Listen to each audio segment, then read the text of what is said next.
Hi, Kris. Welcome, and thank you for talking to me today about your business and what's going on in the industry. No problems, Peter. Thanks for having me. Kris, how has have the regulatory changes affected, if any, your business model and your revenue streams?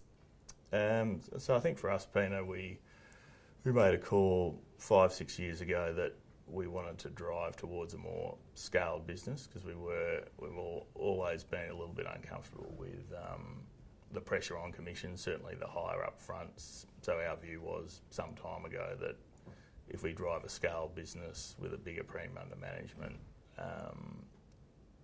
and a bigger trail, it obviously takes the pressure off the up front, which is what we're most concerned about. We've been dealing in the hybrid space for quite some time. So, I mean, to date, there hasn't been a huge impact from our end in regards to, we've been working on 80-20, it's now 70-20 and going to 60-20, but, I suppose it certainly suits our scale type operation. I don't think it's great for new entrants coming to the market. We're lucky we're a reasonably mature business with a bit of scale that we've been able to build upon. I think it does make it harder for new entrants coming in, which I don't think is a great thing for the industry, but certainly from our perspective, it was to drive a scale-based operation we thought would give us, put us in a good position moving forward. Have you had to work on operational efficiencies as well because of that change in commissions? I think with scale, you've got to have better operations and better systems, and you've got to be adaptive. I mean, I think that's probably just prudent business management, irrespective of whether it's in our game or anything else. But we've certainly been very conscious of that and made the necessary investments into the business with software and personnel to make sure that side of the business is running as efficiently as possible. And I think we probably do it better than most in the industry in regards to we have got a pretty slick operation around that side of it, so that the cost of us putting new business on the books would certainly be a lot less than some of the other players out there or smaller operators. Has there been any blowback as a result of the Royal Commission in that insurance space from your perspective?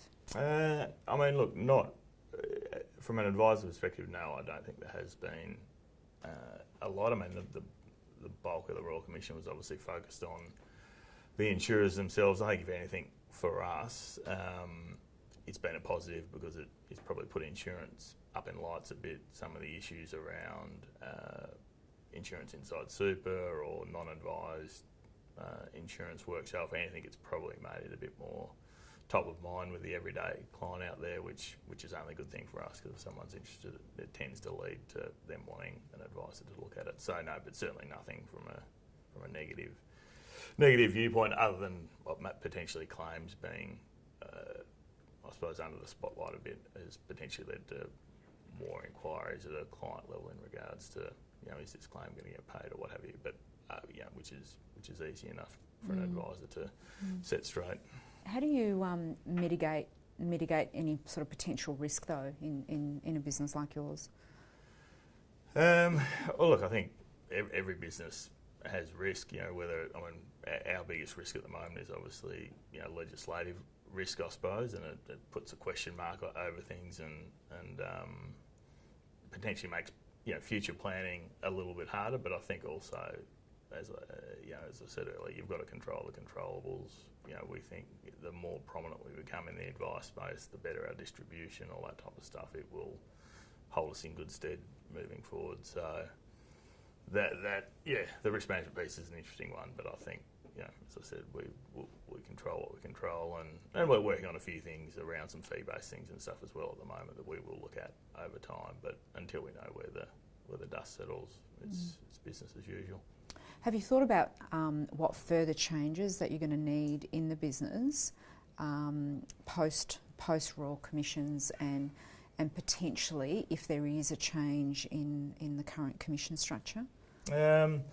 Not too much. I think we've done a pretty good job of not jumping at shadows with all this. I think a lot of people have put their business into neutral, and we've always been big on controlling the controllables, I suppose. So we haven't wasted a huge amount of time looking at what could, maybe, won't happen. I mean, we always come back to our I suppose what we decided 5 or 6 years ago will drive scale. Our view's always been if you're prominent in distribution, you've got big insurers that need distribution, they're going to pay for it. Now, how that looks down the track, I don't know, but our view was the bigger our distribution and the better our scale, the more safeguards, I suppose, or more options we would have in the event of anything changing drastically down the track. Thank you, Kris. I really appreciate you sharing those insights around your business. Thank you very much. No problem. Thanks, Bennett.